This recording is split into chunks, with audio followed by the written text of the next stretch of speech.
ఘర్ వాపసీ అనేది హిందూవాద సంస్థలు సృష్టించిన పదం.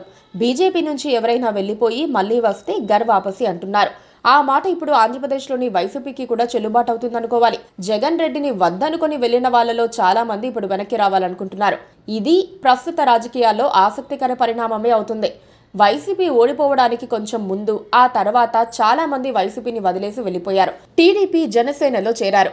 వారిలో సీనియర్లు, జూనియర్లు, సామాజిక వర్గంగా ప్రభావితం చేయగలిగిన నాయకులు కూడా ఉన్నారు. అంతేకాదు జగన్కు దూరపు బంధువులైన బాలినేని శ్రీనివాసరెడ్డి వంటి వారు కూడా పార్టీని కాదని వెళ్లిపోయారు. ఇక సౌమ్యులుగా పేరు తెచ్చుకున్న ఆళ్ల నాని, పెండెం దొరబాబు వంటి వారు కూడా జగన్ను కాదనుకుని దూరమయ్యారు. వెళ్లిపోయిన వారిలో విజయసాయిరెడ్డి లాంటి వాళ్లు దుమ్మెత్తిపోసినా కొందరు మాత్రం వ్యూహాత్మక మౌనం పాటించారు. జగన్ రెడ్డిని పల్లెత్తు మాట అనలేదు. పైగా మోపిదేవి వెంకటరమణ లాంటి వారికి ఎలాంటి లోటు లేకుండా చేశానని, అయినా ఆయన వెళ్లిపోయారని జగన్ ఆవేదన వ్యక్తం చేశారు. ఎక్కడ ఉండాలో వా ఇష్టమని అన్నారే తప్ప ఒక్క మాట కూడా మాట్లాడలేదు. ఏదో అనుకుని టీడీపీ జనసేనలో చేరిన వారికి అక్కడ ఏమీ దక్కలేదు. ఎన్నికల తర్వాత కొందరిని చేర్చుకొని పక్కన పెట్టేశారు. వాళ్ళంతా ఆ పార్టీలో ఉండి లేనట్లుగా తయారయ్యారు. దాంతో కొంతకాలం పాటు లూప్ లైన్ లో ఉన్నప్పటికీ ఇప్పుడు సొంత పార్టీకి రావాలన్న కోరిక వారిలో పెరుగుతోంది. గత 2 నెలలుగా జగన్ రెడ్డి దూకుడు చూసిన తర్వాత వైసీపీలోనే ఉండి ఉంటే బాగుండేదన్న ఫీలింగ్ వేరే పార్టీల్లో సెటిల్ అయిన వారికి కలుగుతోంది.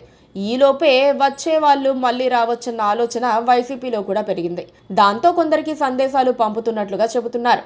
టీడీపీ జనసేనలో తమపై నిఘా పెట్టారని అనుమానించే వారంతా రాజకీయాలకు దూరంగా ఉంటూ మేం వస్తామని వైసీపీకి సందేశాలు పంపుతున్నారట.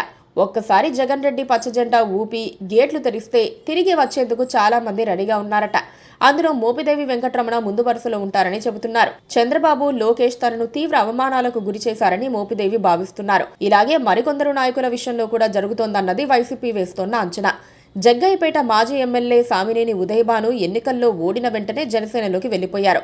ఆయన వెంట వెళ్లిన క్యాడర్ మొత్తం ఒక్కొక్కరుగా తిరిగి వైసీపీలోకి వచ్చేశారు. జనసేనలోనూ ఏకాకిగా ఫీల్ అవుతోన్న ఉదయభాను తిరిగి వైసీపీకి వచ్చేయాలని అనుకుంటున్నారట. చూడాలి మరి ఏమవుతుందో. Please subscribe to KTV Telugu. KTV Telugu. KTV Telugu. KTV Telugu. KTV Telugu channel.